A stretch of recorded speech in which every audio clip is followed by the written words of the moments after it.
আসসালামু আলাইকুম বন্ধুরা, কেমন আছেন সবাই? আশা করি সবাই ভালো আছেন, সুস্থ আছেন। আলহামদুলিল্লাহ আমরাও খুব ভালো আছি, সুস্থ আছি। সোনালী রান্নাঘর অ্যান্ড ব্লগ চ্যানেলে আপনাদের প্রত্যেকে স্বাগত জানাই।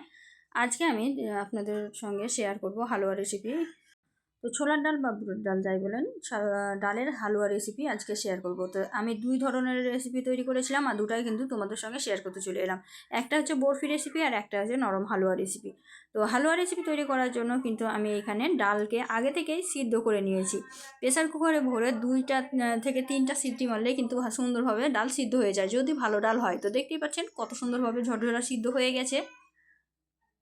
এখন এটাকে আমি ব্লেন্ডারে ব্লেন্ড করে নেব। আপনারা চাইলেন সিলভাটাতেও বেটে নিতে পারেন, কিন্তু ব্লেন্ডারে তাড়াতাড়ি হয়, আমার কাছে পারফেক্ট হয়, তার জন্য আমি ব্লেন্ডারেই করে নিই। তো এইভাবে কিন্তু ব্লেন্ড করে নিতে হবে। দেখুন কত সুন্দরভাবে ব্লেন্ড হয়েছে, একদম মসৃণ একটা ব্যাটার তৈরি হয়ে গেছে। তো এইভাবে আমি সমস্ত কলাইগুলোকে ব্লেন্ড করে নেব।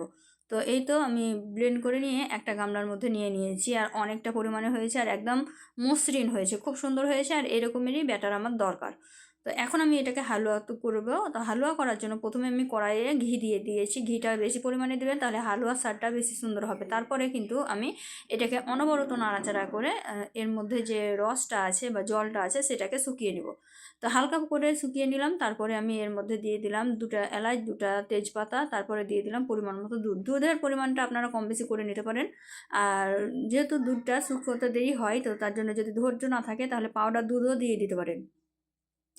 ডালটা কাঁচা থাকা অবস্থায় মিক্স করে নিলেই হবে। তো তারপরে আমি এখানে কালার দিয়ে দিলাম। কালার অ্যাড করে ভালোভাবে নাড়াচাড়া করে ফুটিয়ে নিয়েছি। আর কতটা ফুটছে দেখুন। এটা কিন্তু অনেকটাই পাতলা হয়ে গেছে দুধটা দেওয়ার কারণে। এটা অনেকটা গাঢ় হবে। গাঢ় হওয়ার পরে আবারও কিন্তু চিনি দিয়ে তখন আবার পাতলা হয়ে যাবে। তো এটা অনেকটা সময় নিয়ে তৈরি করতে হয়, কিন্তু খেতে দুর্দান্ত হয়। তো দেখতেই পাচ্ছেন আমি নাড়াচাড়া করে কিন্তু অনেকটা গাঢ় করে নিয়েছি। এটা কিন্তু অনেক ছিটে। তো এটা তৈরি করার সময় খুব সাবধানে কিন্তু তৈরি করবেন। আর যারা নতুন তারা তো একদমই সাবধানে করবেন, কারণ হাতে ছিটলে কিন্তু একদম ফোসকা উঠে যাবে, এটা অনেক গরম থাকে।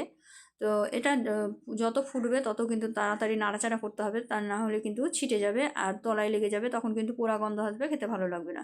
তো এই তো অনেকটা গাঢ় হয়ে গেছে, দুধটা শুকিয়ে গেছে, এখন চিনি দিয়ে দিচ্ছি। তো এটা 500 থেকেও কম ছিল ডালটা, তার জন্য কিন্তু এখানে আমি 1.5 বাটি চিনি দিয়ে দিয়েছি। আর এই চিনিটাই কিন্তু আমার পারফেক্ট হয়েছিল। আপনারা আপনাদের চিনিটা একটু কম বেশি করে নিতে পারেন। যারা একটু বেশি মিষ্টি খান তারা আরও বেশি দিতে পারেন, আর যারা কম খান তাহলে কম দিতে পারেন। এটা কিন্তু পারফেক্ট।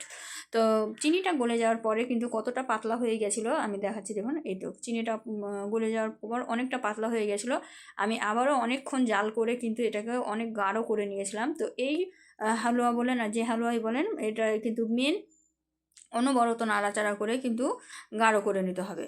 তো অনবরত নাড়াচাড়া করে কিন্তু অনেকটা গাঢ় হয়ে গেছে, দেখুন একদম সমস্ত চিনির রসটা টেনে নিয়েছে। এখন পারফেক্টভাবে হয়ে গেছে।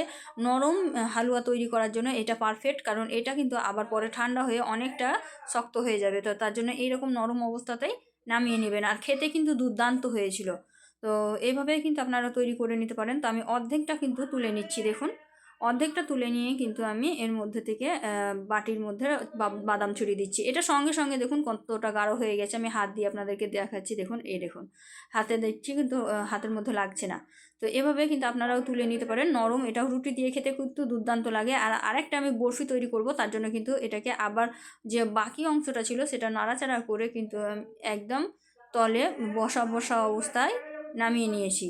তো এই তো দেখতেই পাচ্ছেন একদম শক্ত হয়ে গেছে, চারিদিকে মানে ছেড়ে গেছে, এরকম অবস্থায় নামিয়ে নিয়েছিলাম। তো নামানোর আগে কিন্তু আমি থালার মধ্যে ঘি লাগিয়ে নিয়েছিলাম। এটা অবশ্যই লাগাবেন, নাহলে কিন্তু ছাড়বে না থালা থেকে। তো এখন আমি হাতে নামিয়ে গরম থাকা অবস্থায় এটা করতে হবে। গরম থাকা অবস্থায় একদম সুন্দর করে শেপ সাইজ করে নিয়েছি। এখন আমি কিছুটা কাজু বাদাম ছোটো ছোটো টুকরো টুকরো করে নিয়েছি, তারপরে এর ওপর থেকে ছড়িয়ে দিলাম। ছোটো ছোটো করে কেটে নেওয়ার কারণ হচ্ছে যে লাইন বাই লাইন সুন্দর করে কাটা হয়। তো এটা কিন্তু 2 থেকে 3 ঘন্টা পর কিন্তু দেখতে পাচ্ছেন একদম শক্ত হয়ে গেছে। বরফিটা একদম রেডি হয়ে গেছে। এটা কিন্তু মিষ্টি আকারে খেতে পারেন আপনারা, এটা মুখে দিলেই মিলিয়ে যাবে, এতটা সুস্বাদু। আর দেখতেও কিন্তু খুব সুন্দর লাগে, আর অনেক দিন পর্যন্ত স্টোর করে রাখা যায়। তো এখন আমি এটাকে শেপ দিচ্ছি। তো আমার যেমন ভালো লেগেছে তেমনভাবে কেটে নিয়েছি, আপনারা আপনাদের পছন্দ অনুযায়ী কেটে নেবেন। তো এটা দেখেই বুঝতে পারছেন যে কতটা লোভনীয় হয়েছে। আমি কেটে নিলাম, আর দেখুন তল থেকে একটুও লাগেনি, একদম সুন্দরভাবে শেপ হয়ে উঠে গেছে। তো এই তো আমি পিস পিস করে কেটে তুলে নিলাম, আর এখন আমি একটা প্লেটে পরিবেশন করে নিয়েছি। তো রেসিপিটা কেমন লাগলো কমেন্টে জানাতে অবশ্যই ভুলবেন না। আর যদি ভালো লেগে থাকে অবশ্যই লাইক শেয়ার কমেন্ট করবেন। আর এই ধরনেরই আরও নিত্য নতুন রেসিপি পাওয়ার জন্য আমার চ্যানেলটিকে সাবস্ক্রাইব করে দেবেন, পাশে থাকা বেল আইকনটিকে প্রেস করে দেবেন এই ধরনেরই আরও নিত্য নতুন রেসিপির নোটিফিকেশন পাওয়ার জন্য। তো আজকের ভিডিওটা এই পর্যন্ত, দেখা হবে এই ধরনেরই আরও নিত্য নতুন রেসিপি নিয়ে পরবর্তী ভিডিওতে। ততক্ষণ সবাই ভালো থাকবেন, সুস্থ থাকবেন, আর আমার জন্য একটু দোয়া করবেন। খোদা হাফিজ।